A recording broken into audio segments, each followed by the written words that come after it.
Zelensky, lui, s'est dit prêt à rencontrer Donald Trump à Rome en marge de ses funérailles qui se dérouleront donc samedi.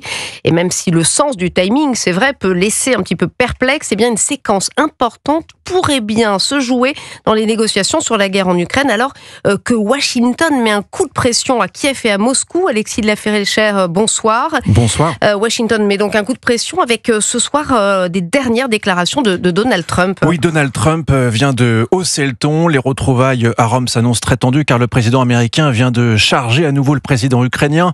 Volodymyr Zelensky peut avoir la paix ou il peut se battre pendant encore 3 ans avant de perdre tout le pays. Voilà les mots il y a quelques instants du président des États-Unis.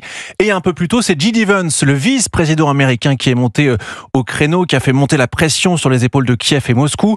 Les États-Unis, dit-il, pourraient tout simplement stopper les efforts de médiation. Autrement dit, se retirer des négociations de paix si un accord n'était pas conclu maintenant rapidement entre les deux parties. Et il propose, pour réussir à chacune des parties, de faire des concessions territoriales.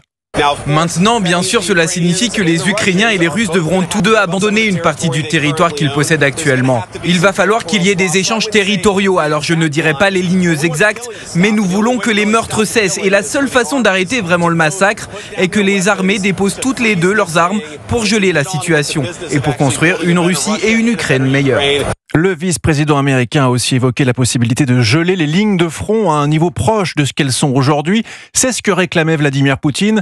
L'Ukraine perdrait alors environ 18% de son territoire. A été question aussi, à un moment donné, de pousser l'Ukraine à reconnaître la souveraineté de la Russie en Crimée, ce à quoi s'oppose évidemment Volodymyr Zelensky. Et ça n'a pas du tout plu à Donald Trump, qui, je vous le disais, en a rajouté une couche il y a quelques instants en s'en prenant violemment à son homologue ukrainien, l'accusant même de prolonger les tueries.